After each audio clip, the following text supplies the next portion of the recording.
तो बेसिकली अपना जो आज का टॉपिक है, अब जो हमें पढ़ना है, that is adsorption isobar and adsorption isotherm. मतलब कि एड्सॉर्प्शन किस किस पे डिपेंड करता है, टेम्परेचर पे और प्रेशर पे। अब कैसे कैसे डिपेंड करता है टेम्परेचर पे और प्रेशर पे, हमें पढ़ना है दोनों केसेस में। दोनों केसेस बोले तो फिजिकल एड्सॉर्प्शन भी और केमिकल एड्सॉर्प्शन भी, कि केमिकल एड्सॉर्प्शन कैसे डिपेंड करता है और फिजिकल एड्सॉर्प्शन कैसे डिपेंड करता है, किस पे, प्रेशर पे भी और टेम्परेचर पे भी। सबसे पहले हम लोग क्या पढ़ रहे हैं, एड्सॉर्प्शन आइसोबार। आइसो का मतलब क्या होता है, सेम। आइसो का मतलब क्या होता है, सेम। बार का मतलब प्रेशर, बार का मतलब प्रेशर। आइसो बार बोले तो सेम प्रेशर। सेम प्रेशर मतलब कि चेंज क्या होएगा, चेंज होएगा टेम्परेचर। सिंपल सा फंडा, चेंज क्या होएगा, चेंज होएगा टेम्परेचर। अब तुमको वैसे पता है, सब कुछ मैंने बता दिया है कि जो अपनी वीक वेंट्रोवॉल फोर्सेस होती हैं वो कहाँ बनती है, रूम टेम्परेचर पे बनती है। वीक वेंट्रोवॉल फोर्सेस कहाँ बनती हैं, रूम टेम्परेचर पे बनती है। तो जैसे ही तुम लोग टेम्परेचर बढ़ाओगे, जैसे तुम लोग क्या करोगे, टेम्परेचर बढ़ाओगे, वीक वेंट्रोवॉल फोर्सेस टूटनी शुरू हो जाएंगी और हमारा एड्सॉर्प्शन खत्म होने लग जाएगा। That is on increasing the temperature physical adsorption decreases. मतलब कि फिजिकल एड्सॉर्प्शन इनवर्सली प्रोपोर्शनल होता है टेम्परेचर के। देख लो ग्राफ कि पहले जब टेम्परेचर कम था, मतलब कि रूम टेम्परेचर था, तो एड्सॉर्प्शन हो चुका था। X upon m shows the rate of adsorption. X upon m क्या दिखा रहा है, रेट ऑफ एड्सॉर्प्शन। मतलब कि जब टेम्परेचर रूम टेम्परेचर पे था, सामान्य टेम्परेचर था, तो उस टाइम पर एड्सॉर्प्शन हो चुका था। बट जैसे तुमने टेम्परेचर बढ़ाते गए, जैसे जैसे तुम लोग टेम्परेचर बढ़ाते गए, बॉन्ड्स टूटने लगे। कौन से बॉन्ड, वीक वंडरवॉल बॉन्ड्स, कमजोर बॉन्ड है बेचारे। सही है ना, टेम्परेचर ऐसे बढ़ेगा, बॉन्ड्स टूटेंगे और अपना एब्जॉर्प्शन घटता जाएगा। सही है। Next, chemical absorption. केमिकल में तुमको बताया था मैंने कि जैसे जैसे टेम्परेचर बढ़ेगा वैसे वैसे क्या होएगा, बॉन्ड मजबूत बनेंगे। सही है ना। तो कहने का मतलब स्टार्टिंग में जब रूम टेम्परेचर था तो फिजिकल केमिकल एब्जॉर्प्शन नहीं हुआ हुआ था। जब स्टार्टिंग में रूम टेम्परेचर था, केमिकल एब्जॉर्प्शन नहीं हुआ हुआ था।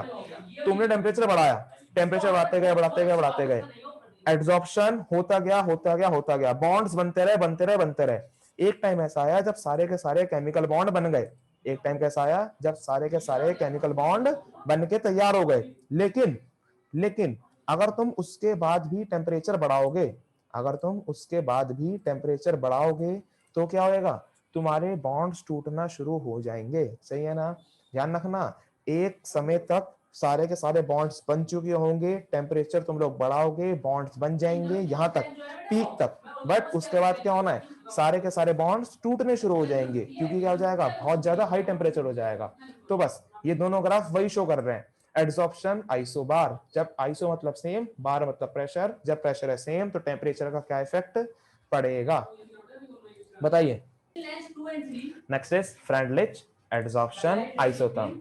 Scientist, it is a name of scientist, Freundlich. तो तुम्हारे पेपर के अंदर ये बन के आएगा, फ्रेंडलिच बता दीजिए, फ्रेंडलिच एड्सॉर्प्शन आइसोथर्म होता क्या है, सिंपल। और adsorption isotherm, iso means same, iso का मतलब क्या होता है, सेम। थर्म मतलब टेम्परेचर, थर्म मतलब टेम्परेचर, मतलब कि सेम टेम्परेचर है, सेम टेम्परेचर चेंज क्या हो रहा होगा, चेंज हो रहा होगा प्रेशर। सही है ना, चेंज क्या हो रहा होगा, चेंज हो रहा होगा प्रेशर। तो ध्यान रखेंगे, फ्रेंडलिच एड्सॉर्प्शन आइसोथर्म में प्रेशर चेंज होता है, आइसो बार में, आइसो बार में टेम्परेचर चेंज होता है। क्यों चेंज होता है, क्योंकि आइसो मीन सेम, बार मतलब प्रेशर। सही है ना। तो अब जरा इसमें देखना, तो ग्राफ तो यहाँ पर है नहीं, जरा ग्राफ देखो, जरा सिंपल सा फंडा समझना। अगर हमारे को प्रेशर लगाना है, सही है ना, कि अगर मेरे पास एड्सॉर्प्शन हो रहा है, एड्सॉर्प्शन करने के लिए ये रहा मेरा सरफेस जिसपे एड्सॉर्प्शन होगा, दिस इज माय सरफेस। अब इस सरफेस के ऊपर एड्सॉर्प्शन होना है। एक टाइम पर जब हमारे पास सरफेस खाली है तो मैं क्या करूंगा, प्रेशर लगाऊंगा, प्रेशर लगाऊंगा, मॉलिक्यूल्स आगे जमा होंगे, मॉलिक्यूल्स आगे जमा होंगे। सही है ना, प्रेशर बढ़ाता जाऊंगा, प्रेशर बढ़ाता जाऊंगा, मॉलिक्यूल्स जमा होते जाएंगे, जमा होते जाएंगे, जमा होते जाएंगे।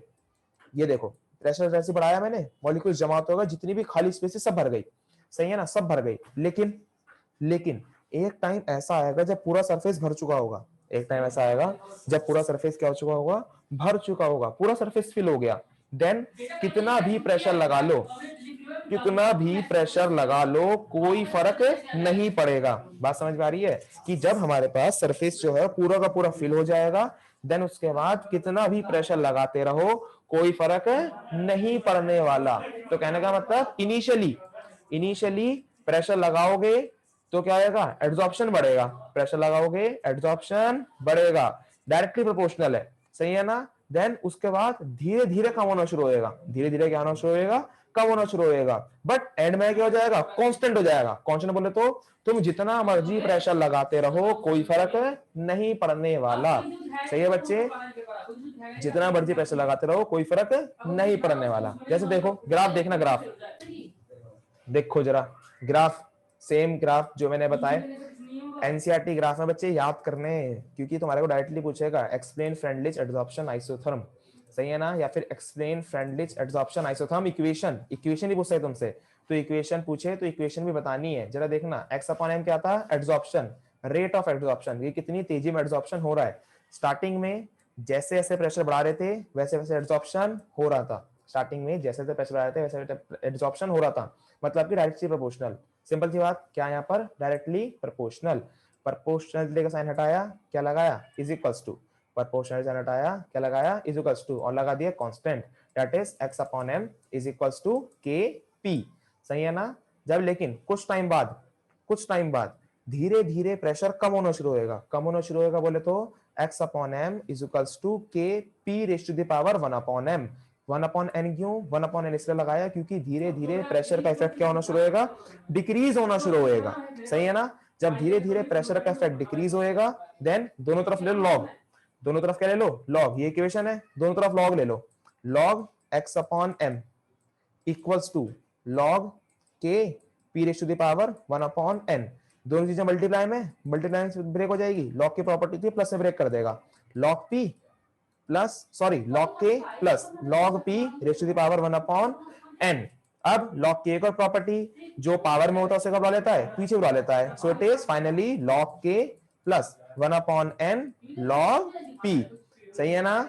ये फिर से वही बन गई एक इक्वेशन, कंपेयर करो y equal to mx plus c से, सही है ना। किससे कंपेयर करेंगे इसको, y equals to mx plus c, it is m, it is x, it is c। अब देख लो जरा नीचे इसका ग्राफ बना हुआ, y equals to mx plus c, graph बनाने दिन सिखाए थे मैंने सारे के सारे, सही है ना। और यही है अपनी फ्रेंडलिच एड्सॉर्प्शन इक्वेशन जो कि एग्जाम में पूछी जाएगी, सीधे सीधे एक बार से क्वेश्चन आएगा, डिफाइन फ्रेंडलिच एड्सॉर्प्शन इक्वेशन, और तुमको ये बतानी है। और फाइनल स्टेट के अंदर फाइनल में क्या होना है, p रेशियो टू पावर 0, बस प्रेशर से इंडिपेंडेंट, कि कितना भी प्रेशर बढ़ाते रहो, कितना भी जोर जबरदस्ती प्रेशर लगाते रहो कोई फर्क नहीं पड़ेगा, ग्राफ क्या हो जाएगा, कांस्टेंट हो जाएगा। तो ग्राफ देखो जरा, ऊपर वाला ग्राफ है ना वो इस तरीके से बना हुआ है, स्टार्टिंग डायरेक्टली प्रोपोर्शनल, धीरे धीरे घटना शुरू हुआ और उसके बाद क्या हो गया, स्ट्रेट हो गया एकदम, मतलब कि कोई फर्क नहीं पड़ने वाला, सही है ना।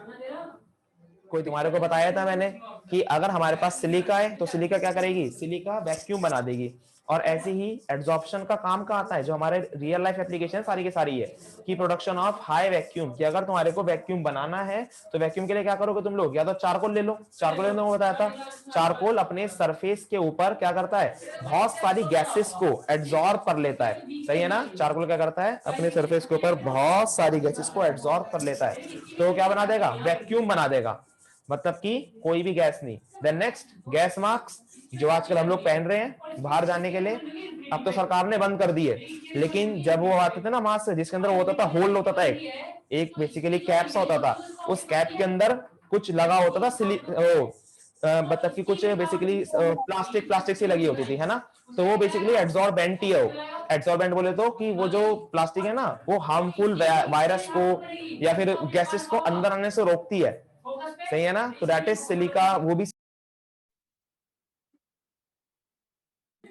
कि जो मूवीज में वो जहां पे भी, जैसे चरनोबिल एक वेब सीरीज है चरनोबिल, तो उसके अंदर क्या आता है, गैस मास्क मार कर रखे हैं, जहां पे भी ना बेसिकली हार्मफुल गैसेस की रेडिएशन होती है, तो वहां पर गैस मास्क माल होते हैं, ब्लैक कलर के बहुत बड़े बड़े गैस मास्क होते हैं, तो उनके अंदर भी क्या होता है, एड्सॉर्प्शन का फिनोमेना काम करता है कि वो हार्मफुल गैसेस को अपने ऊपर एब्जॉर्ब कर लेंगे। या फिर कोल माइंस के अंदर भी देखिए, कोल माइंस कह लीजिए या फिर यूरेनियम माइंस कह लीजिए, तो वहां पर सब जगह क्या होता है, गैस मास्क का इस्तेमाल होता है। Then next control humidity, humidity मतलब कि एटमॉस्फेरिक मॉइस्चर, एटमॉस्फेरिक मॉइस्चर का तुम्हें बताइए example, let is silica, silica और एल्यूमिनियम जेल क्या करता है, एड्सॉर्बेंट की तरह काम करता है कि वो जितना भी मॉइस्चर होता है ना सब क्या कर लेता है, हटा देता है, then next removal of colouring matter, बता दिया तुमको मैंने कि एनिमल चारकोल के बेड पे से तुम्हारी जो शुगर होती है उसको निकाला जाता है। शुगर के अंदर क्या होते हैं, कलर्ड पार्टिकल्स होते हैं, और कलर्ड पार्टिकल्स को हटाने के लिए तुम्हारे को शुगर पे से, शुगर तो होता है ना, शुगर को एड्सॉर्बेंट, किस चीज का एड्सॉर्बेंट, एनिमल चारकोल का एड्सॉर्बेंट के ऊपर से गुजारा जाता है, जिसकी वजह से जो उसके कलर्ड पार्टिकल्स होते हैं रिमूव हो जाते हैं, और जो शुगर हो जाती है वो कैसी होती है, वो व्हाइट कलर की हो जाती है। सही है ना, ये सब तुम पहले पढ़ चुके हो। देन नेक्स्ट होमोजीनियस कैटलिस्ट, ये देखना जरा होमोजेनियस कैटलिस्ट, क्योंकि इस साल कट चुका है तो यहीं पे समझाना पड़ेगा ये, वरना मैं इसको यहाँ पे छुड़वा दिया करता था। अगर देखना होमोजेनियस कैटलिस्ट और हेटेरोजेनियस कैटलिस्ट क्या होते हैं। बेसिकली कैटलिस्ट का ना एक वो था, कैटलिस्ट नाम का एक टॉपिक था हमारा सेकंड पार्ट इस चैप्टर के अंदर, बट वो इस बार के लिए कट चुका है, तो यहीं पे देख लेना जरा कैटलिस्ट के अंदर होता क्या था।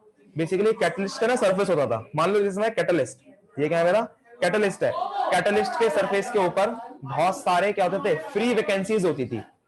तो इसके अंदर होता क्या था, कैटलिस्ट के अंदर, कैटलिस्ट के सरफेस पे ना बहुत सारी फ्री वैकेंसीज होती थी, ऐसे वी शेप्ड फ्री वैकेंसीज। जो ये वी शेप्ड फ्री वैकेंसीज होती थी, ये अपने ऊपर रिएक्टेंट के मॉलिक्यूल्स को अट्रैक्ट करती थी। कहने का मतलब ऐसे रिएक्टेंट के मॉलिक्यूल्स थे, A + B it gives AB, ये रिएक्शन होनी थी मेरे पास। लेकिन ये जो फ्री वैकेंसी थी, ये क्या करेगी, A को अपने ऊपर अट्रैक्ट करेगी, B को अपने ऊपर अट्रैक्ट करेगी, उसके बाद ये फ्री वैकेंसी क्लोज हो जाएगी, पहले ओपन थी, क्या हो जाएगी, फिर उसके बाद क्लोज हो जाएगी, मतलब कि ए और बी क्या आ गए, पास पास आ गए, देन के बीच में क्या बन जाएगा, बॉन्ड बन जाएगा, और ये जो ए बी का प्रोडक्ट है ये क्या हो जाएगा, हट जाएगा, और फिर से फ्री वैकेंसीज खाली हो जाएंगी। तो इस तरीके से चलता था अपना मैकेनिज्म ऑफ हेटेरोजेनियस कैटलिस्ट, कि हमारे पास एक सरफेस पे बहुत सारी फ्री वैकेंसीज हुआ करती थी, फ्री वैकेंसीज वी शेप्ड होती थी, देन जब उसके ऊपर रिएक्टेंट के मॉलिक्यूल्स आते थे वो क्लोज हो जाया करती थी और प्रोडक्ट बना दिया करती थी, और प्रोडक्ट हमारे पास अलग निकल जाता था। That is another application of adsorption. Then next एक ये देख लो, क्यूरिंग डिसीजेस, मतलब कि डिसीज को सही करने के लिए, कि जो अपनी वो होती है दवाइयां को जब हम लोग खाते हैं तो दवाइयां जो होती है ना, वो अपने सरफेस के ऊपर जितने भी बैक्टीरिया होते हैं, वायरस होते हैं, जर्म्स होते हैं, उनके ऊपर एब्जॉर्ब कर लेंगी और उनको वहीं पर क्या कर देंगी, किल कर देंगी। तो that is another example of adsorption. सही है ना। और फ्लोट फ्लोटेशन सिलेबस से कट चुका है, ये नहीं है सिलेबस में। फ्लोट फ्लोटेशन रहने देना, और हेटेरोजेनियस का तो समझा ही चुका हूं, फ्लोट फ्लोटेशन रहने देना, और क्रोमेटोग्राफी भी रहने देना, क्रोमेटोग्राफी भी नहीं है सिलेबस में। ये सब ना चैप्टर नंबर 5 में आया करती थी, चैप्टर नंबर 5 पूरा का पूरा कट हो चुका है। तो क्रोमेटोग्राफी बचपन वाली तुमको याद होगी, जिसके अंदर सिंपल ऐसे कलर पिगमेंट अलग अलग क्या करते थे हम लोग, याद है किसी को क्रोमेटोग्राफी।